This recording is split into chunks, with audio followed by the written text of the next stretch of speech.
Hi, my name's Grace, and I used to think I was the problem. Too sensitive, too dramatic. That's what they always said. Until the night I ended up on the ground at my mother's birthday party, gasping for air, and saw the horror in a stranger's face. Not pity, not amusement, but horror. That's when I knew this wasn't just family, this was abuse, and I wasn't crazy. Let me take you back to that day. Let me show you how silence breaks. Because someone finally said, that's not normal. That's not okay. But before we get there, tell me, have you ever been blamed for your pain? Told you were too emotional? Drop a comment below. Your story matters too. It was a Saturday in early spring, the kind of afternoon where Oregon sunlight peeked through clouds like it was still deciding whether to show up or not. I just finished teaching a weekend art class for second graders. Pain on my sleeves, exhaustion in my shoulders, and a tote bag full of watercolor palettes clinking with every step. As I pulled into my childhood driveway, the one with the crooked mailbox and chipped gnome statue Mom refused to toss, I already felt it. The weight, the dread, the silence. It wrapped around my chest like a coat I couldn't take off. The backyard looked picture perfect, of course. String lights twinkled above a long picnic table, a banner flapping lazily in the breeze. Happy 70th, Mom! Laughter, chatter, the clink of glasses and the squeal of children I didn't recognize. But I wasn't walking into warmth. I was walking into a performance. And the moment my brother Kyle spotted me from across the yard, beer in hand, sunglasses low on his nose, I knew it was only a matter of time. "Well, look what the cat dragged in," he shouted, loud enough to make half the guests turn. "Still in your teacher clothes, huh?" The laughter that followed was polite. Too polite. I felt my face heat up as I forced a smile, as always. "Nice to see you too, Kyle," I muttered, hoping to pass him and disappear inside. But Kyle never let me disappear. He threw an arm around my shoulder, too tight, and spun me slightly so my back was to the crowd. "You still take everything so seriously, Gracie." His voice dropped low. "Relax, you're not the black sheep today. At least not yet." He gave a laugh that didn't reach his eyes. That's when I felt it. His hand pushed hard against the middle of my back. Not playful, not clumsy, hard. I stumbled, shoes slipping on the edge of the patio stones, then fell, knees scraping the rough concrete. My elbow hit first, then my palm. Shock shot up my arm. And the worst part? They laughed. Even my mother, holding her glass of red, turned to see what the fuss was and chuckled. "Oh, Grace, always so dramatic. It was just a nudge." My father didn't even look up from the grill. "You're not bleeding, are you? Then get up. It's fine." But I wasn't fine, and when I looked up, the sky didn't look like spring anymore. It looked gray. Like everything I'd buried was rising again.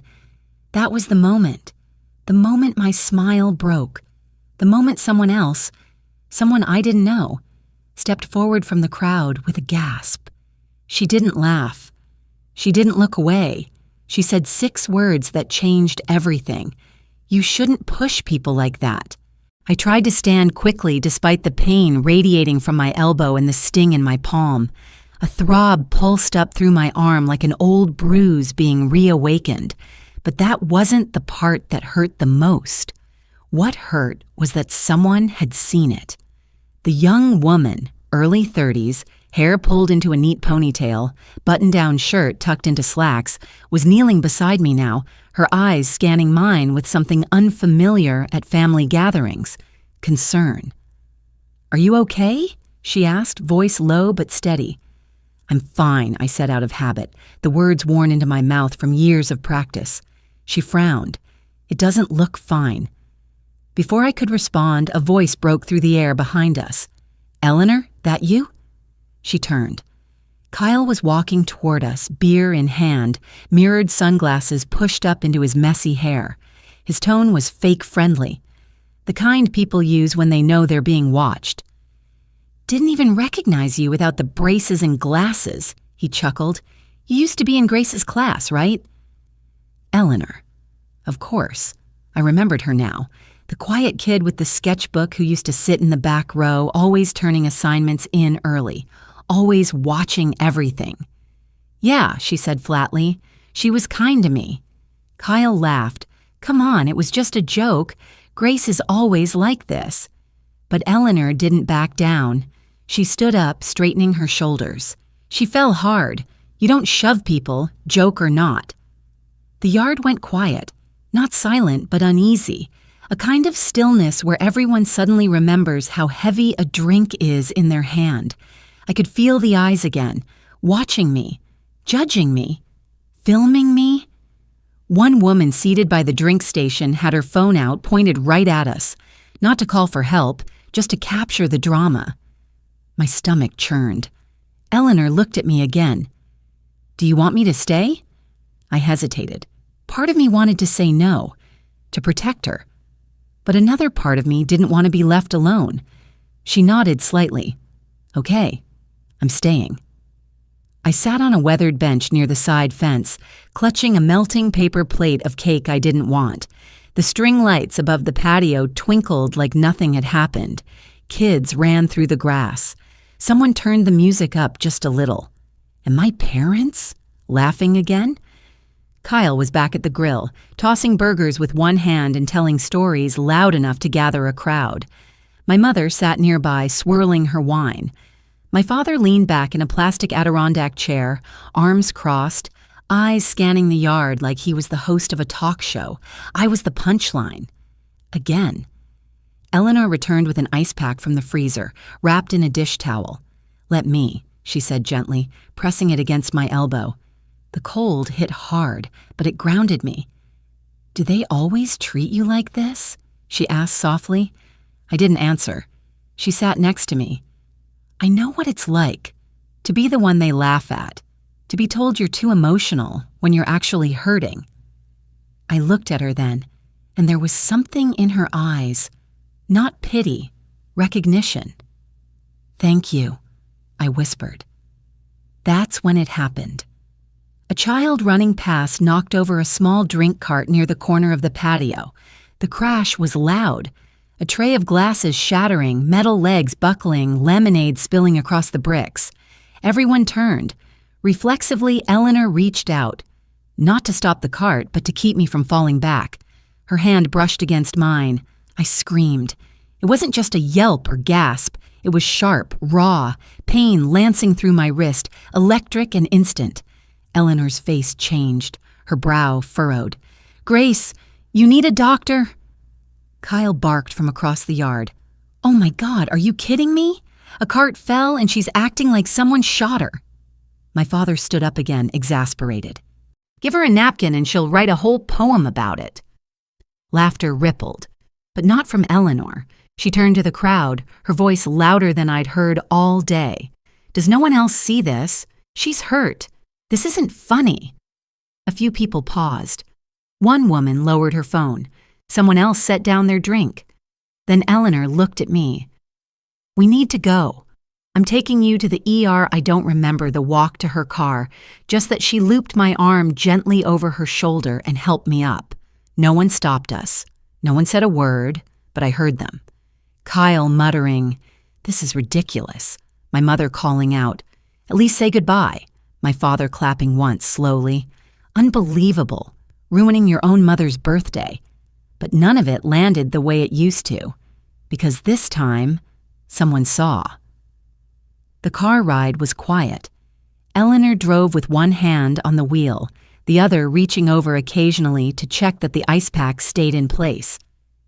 You're doing the right thing, she said at one point, her voice calm. Pain doesn't have to be proven to be real.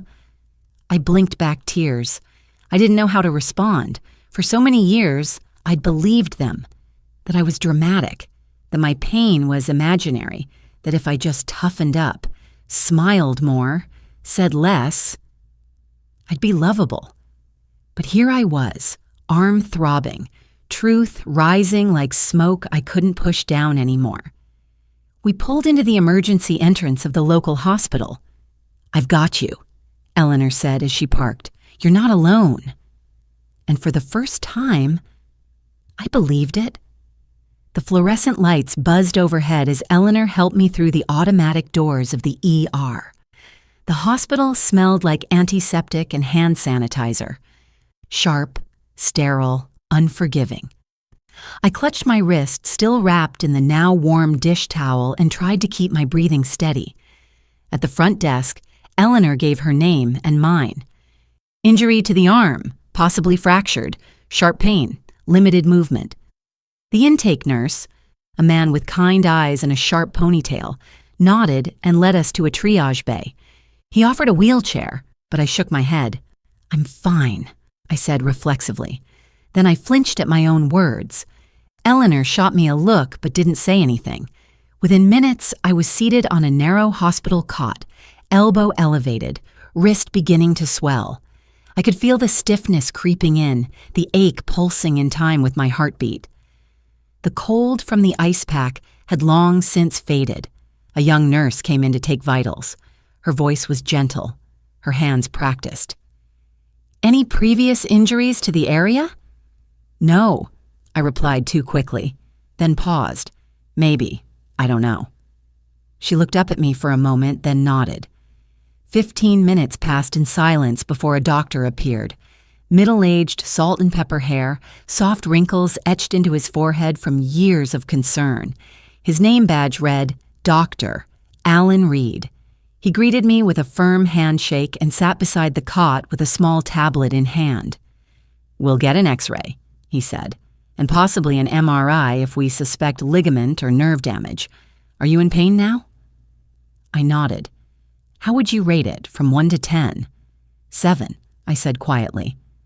Dr. Reed glanced at Eleanor, then back to me. "How did this happen?" Eleanor started to speak, but I raised my hand slightly. "He pushed me, my brother, at a family party."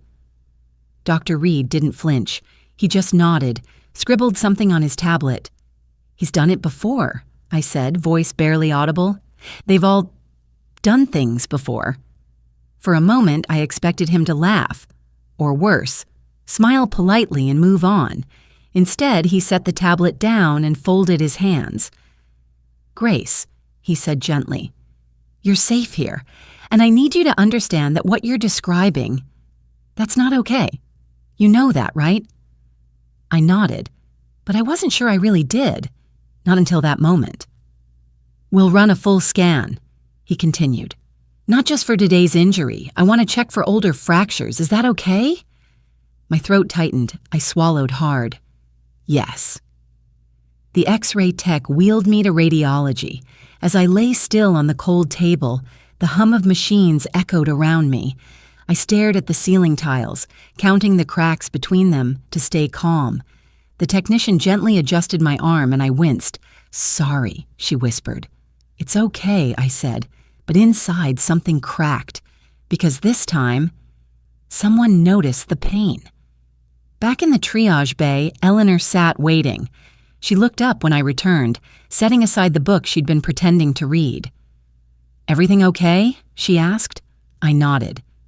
"They're checking for old fractures." Her eyes softened. "Good." A pause. "Eleanor," I said slowly, "why did you stay? Why do you care?" She shrugged slightly. "You were the only adult who saw me in 5th grade. Really saw me. I was invisible to most people. But you used to leave notes on my drawings. You wrote things like, 'Your voice is quiet, but your ideas are loud.'" I never forgot that. Her voice caught a little. "So when I saw what they did to you, I couldn't walk away. I felt something twist inside me. Gratitude. Grief. Something I didn't have a name for. Thank you," I whispered. About an hour later, Dr. Reed returned with a folder in hand. "We did both an X-ray and a preliminary MRI," he said, sitting beside me again.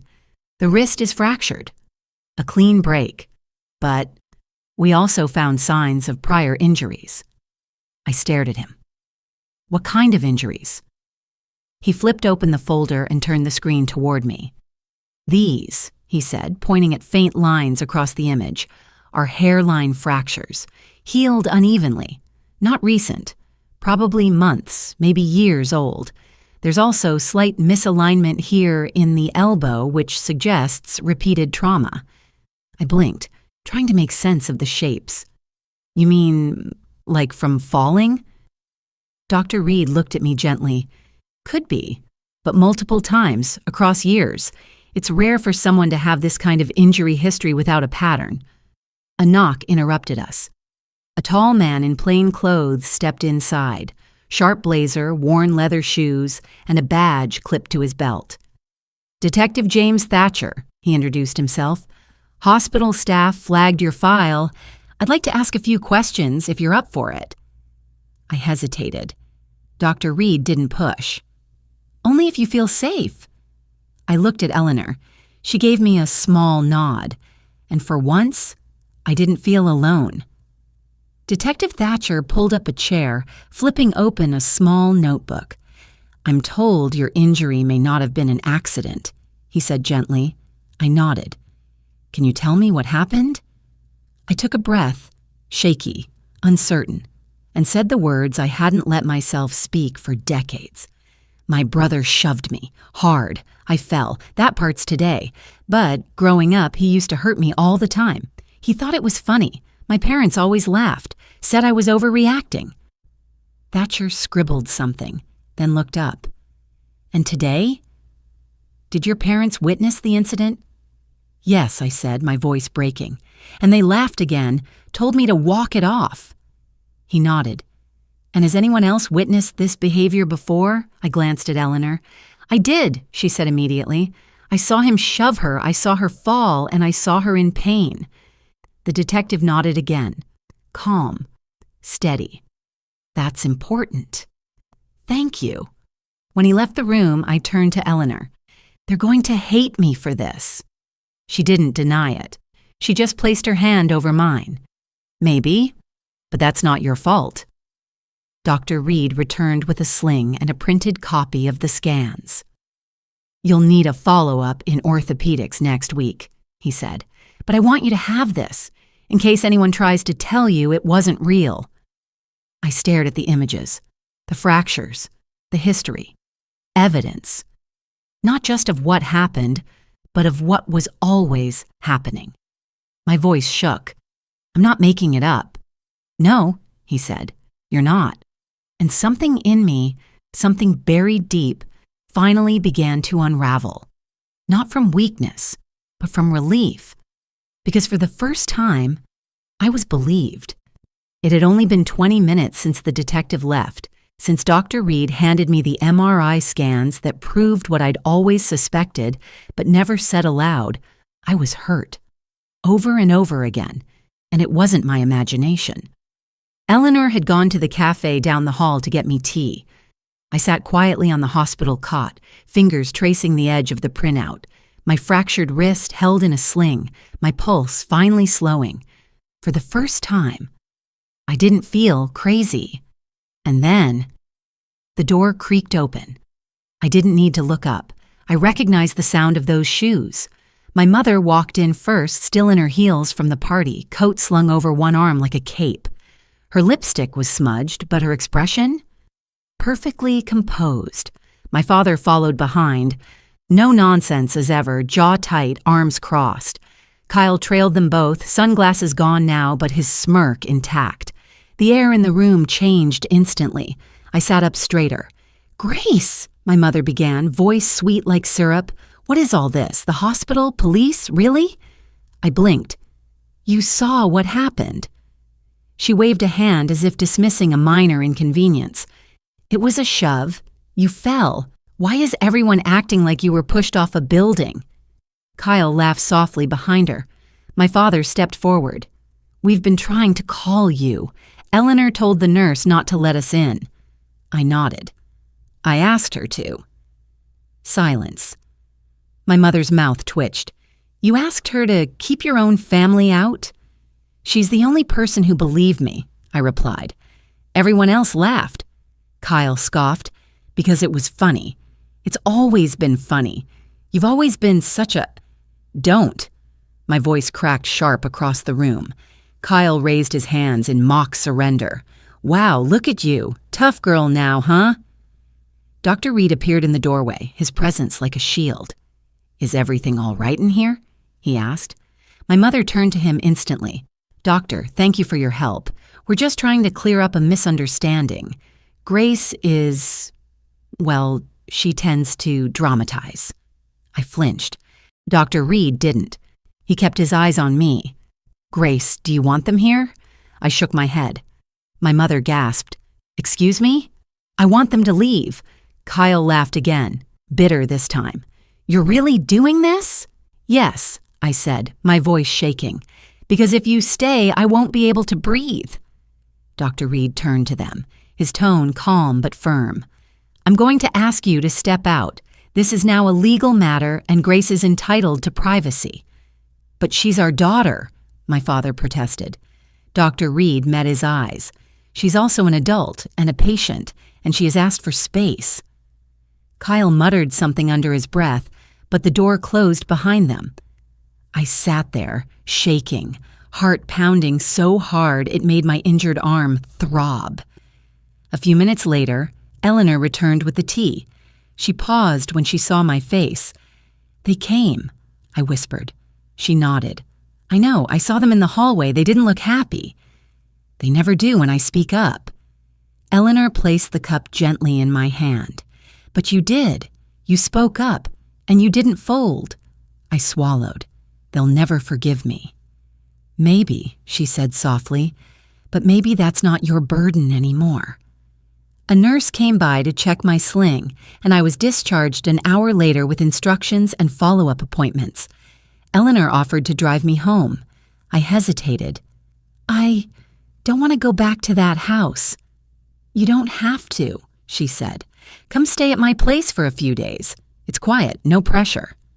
I looked at her, unsure how to accept something so kind. I have a guest room, she smiled, and chamomile tea. I nodded. Okay. That night, lying in a stranger's home that already felt safer than my childhood bedroom ever did, I scrolled through the messages on my phone. There were 13 texts from my mother. You're humiliating us. I can't believe you would do this to your brother. What will people say? You're overreacting, again. You've always needed attention. Each message landed like a stone, but they didn't bury me this time, because now I had proof. I had people who believed me, and I had a choice. I closed the texts and opened the photos Dr. Reed had given me. Hairline fractures, misaligned bones, scars that never fully healed, evidence, not just for the hospital, but for me, to remind myself that it wasn't in my head. Around midnight, Eleanor knocked softly on the guest room door. Can't sleep either, she asked, holding 2 mugs of tea. I nodded. We sat on the back porch, wrapped in blankets. The Oregon night was cool and quiet. Do you think they'll stop? I asked. Stop what? Pretending I'm the problem. She sighed. I don't know. But maybe the goal isn't to make them stop. Maybe it's to stop needing their version of you to make sense. That hit deeper than I expected. You're not their scapegoat anymore, Grace. You don't have to be. In the distance, a train whistle echoed through the hills, and for the first time in years, I let myself cry. Not out of weakness, not out of guilt, but because I finally knew I wasn't alone, I wasn't crazy, and I wasn't invisible. It started with a Facebook post. I wasn't even the one who saw it first. Eleanor did. She walked into the kitchen that morning holding her phone, jaw tight. You should see this, she said, sliding the screen toward me. It was a post from my mother, a long performative essay titled, When Family Turns Against You, A Mother's Grief. She'd tagged over a dozen people from the party, neighbors, church friends, even my old principal. The post opened with, I never thought I'd see the day my daughter would accuse her own family of abuse, for attention, for sympathy, for something that never happened. Photos from the party were attached. I was in two of them, mid-smile, holding a plate of cake, right before everything happened. As you can see, she was laughing. Not hurt, not scared, just being dramatic like always. I didn't realize I was gripping the countertop until my knuckles went white. Eleanor touched my shoulder. "You okay?" I shook my head. Number, but I'm not surprised. By noon, I'd received several texts. One from Aunt Linda. "I saw your mom's post. I really hope you're okay. But are you sure you're not misremembering?" One from a former co-worker. "So sorry to hear about the family drama. Hope you and your mom work things out." And then Kyle posted a video, him talking into the camera, shaky handheld style, looking somber. "Hey everyone, I wasn't going to say anything, but I have to speak my truth too. My sister Grace has been struggling for a long time, mentally. She's been distant, paranoid, and honestly, we've tried everything to help her, but sometimes people rewrite the past because they can't face their own pain. I forgive her. I just hope she gets the help she needs." It was a full-blown smear campaign, and for a brief, terrifying moment, I almost believed them again. I almost let their narrative bury mine, until I remembered the folder sitting on Eleanor's coffee table, the MRI scans, the X-ray results, the discharge papers, the hospital report, the detective's card, and most importantly, the truth. "Do you want to respond?" Eleanor asked gently. I stared out the window, watching the early morning light paint the tips of the trees gold. "I don't want to fight them," I said. "I just want to be free of them." "But sometimes," she replied, "you have to speak. Not to convince them, but to remind yourself you're real." That's when I made the decision. I didn't just want freedom. I wanted my voice back. That evening, I opened my laptop. Hands trembling slightly, I typed out the first sentence. For years, I was told I was too sensitive, too emotional, too much. I wrote for 3 hours, pausing, breathing, crying sometimes, but not deleting a single word. I told my story, how Kyle used to play rough when no one was watching, how my parents dismissed the bruises, how I convinced myself it wasn't a big deal until I couldn't move my fingers, how someone finally saw me, believed me, and how I'm not asking for pity, only for truth. Then I attached the scan images, discreetly, without drama, and wrote, "This isn't a smear campaign. It's my medical file. This isn't attention-seeking. It's survival." I ended it with, "If you've ever been made to feel invisible, I see you. If you've ever been told your pain is made up, I believe you.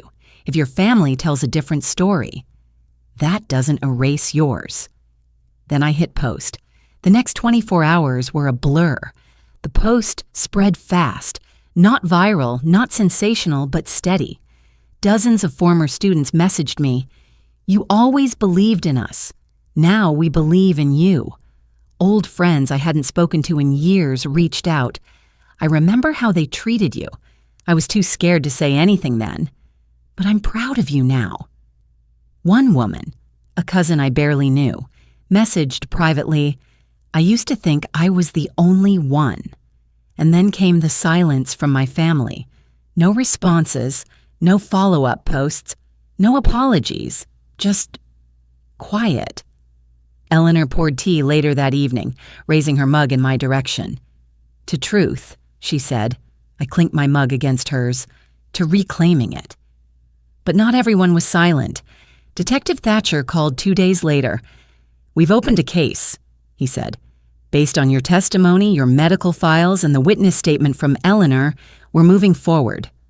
I swallowed hard. "Will they be arrested?" "Eventually," he replied. "But more than that, you're officially on record now. That means they can't twist this anymore." I exhaled slowly. "Thank you." "No," he said. "Thank you for having the courage to speak." Later that night, I stood in front of the mirror in Eleanor's guest room, arms still in a sling, eyes heavy from days without real rest. But for the first time, I didn't see a victim. I saw a survivor, a woman who had walked through fire and didn't come out silent. I looked myself in the eye and whispered, "You did good, Grace. You're not the villain. You're not the problem. You're the one who finally told the truth." 2 months had passed since the hospital, since the post, since I finally stopped asking for permission to feel pain, and it was strange how healing didn't come in one loud moment, but in quiet things, like the way I started sleeping through the night again, or how I no longer startled when my phone buzzed, or how tea actually tasted like tea, not like something I drank to keep myself from screaming. I was still living at Eleanor's. At first I told myself it was temporary, just a few days, just until I figured out what came next. But days turned into weeks, and weeks turned into a rhythm. Tea in the morning, a walk in the nearby park, a follow-up physical therapy session for my wrist, and slowly rebuilding parts of me I hadn't looked at in years. I found myself staring out windows more, not in sadness, in awe, at how quiet peace could be. No slamming doors, no footsteps I had to track, no tension coiling in my spine like a spring, just air and stillness, and the slow realization that I wasn't surviving anymore. I was healing. One afternoon, Eleanor handed me an envelope. "I know you're not ready to go back to your house," she said, "but this might help." Inside was a rental application. A tiny cottage down the road had opened up, 2 bedrooms, big windows, garden in the back. "I toured it for you," she said. "It feels like you." I stared at her, eyes welling. "I don't know what to say." She smiled. "Say yes." I moved in on a rainy Sunday. There wasn't much to carry, just 2 suitcases, a stack of books, and the folder of hospital papers I still couldn't throw away. The cottage was old but solid, painted white, creaky floorboards, wild lavender in the front yard. There was a sunroom where I set up a small desk, and for the first time since I was 22, I started painting again. At first, it felt awkward, the brush too heavy, my hands too clumsy, but soon the colors came. Soft blues, dusty greens, bold strokes of ochre and rust.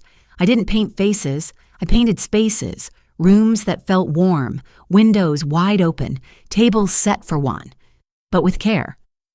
One afternoon I received a letter. No return address. But I knew the handwriting. "Grace, I saw your post.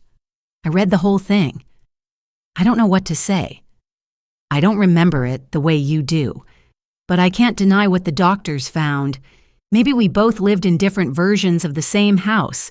I'm not ready to apologize, but I'm not going to fight you anymore.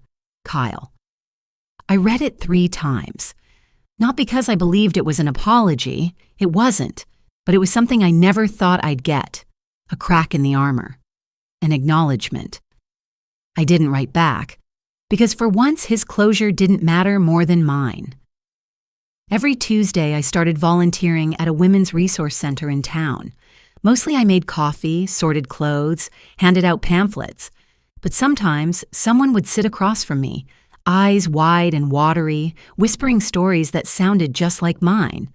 I'm not even sure it counts as abuse. And I would look them in the eye and say, if it hurt, it counts. My former students started messaging me more. One of them, Anna, now in college, asked if she could feature my story in a journalism project about resilience. I agreed, not because I wanted the spotlight, but because I wanted the silence to end. She interviewed me over Zoom. Halfway through, she paused and said, "You're not who I remembered, Ms. Grace. You're more open, stronger." I laughed gently. That's because I finally stopped pretending.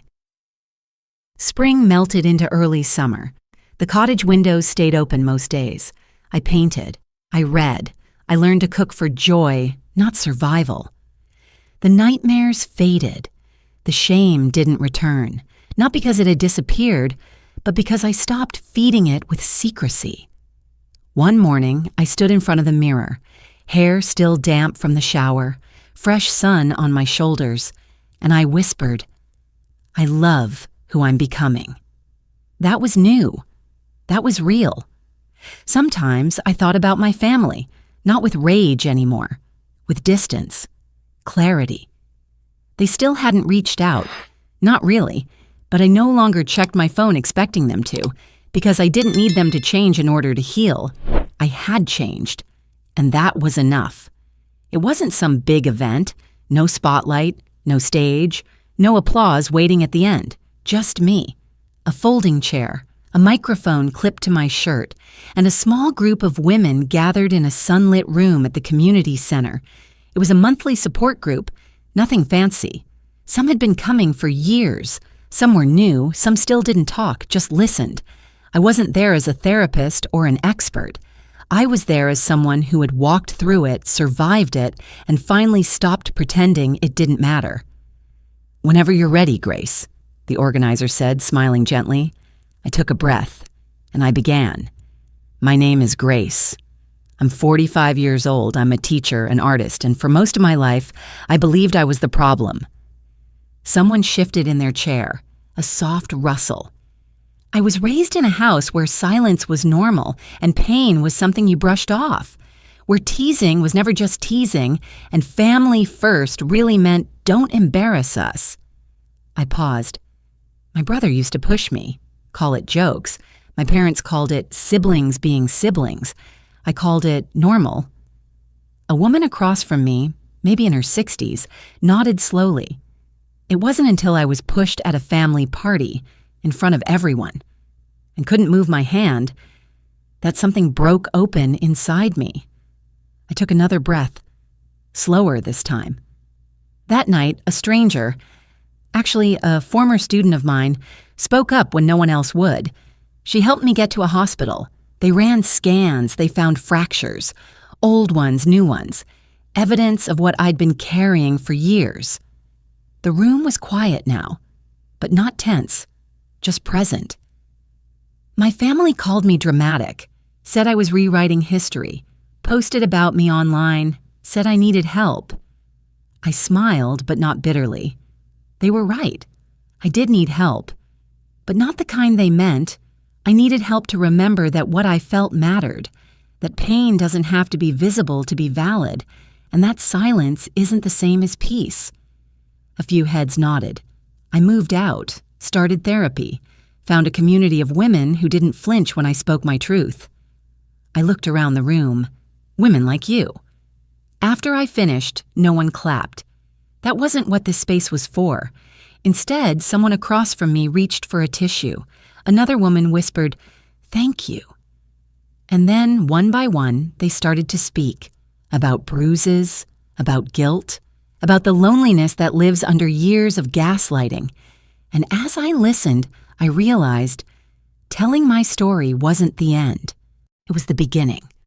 A week later, I got an email from a local high school. They were holding a wellness week and wanted speakers for small workshops. Not huge lectures, just real conversations about resilience and recovery.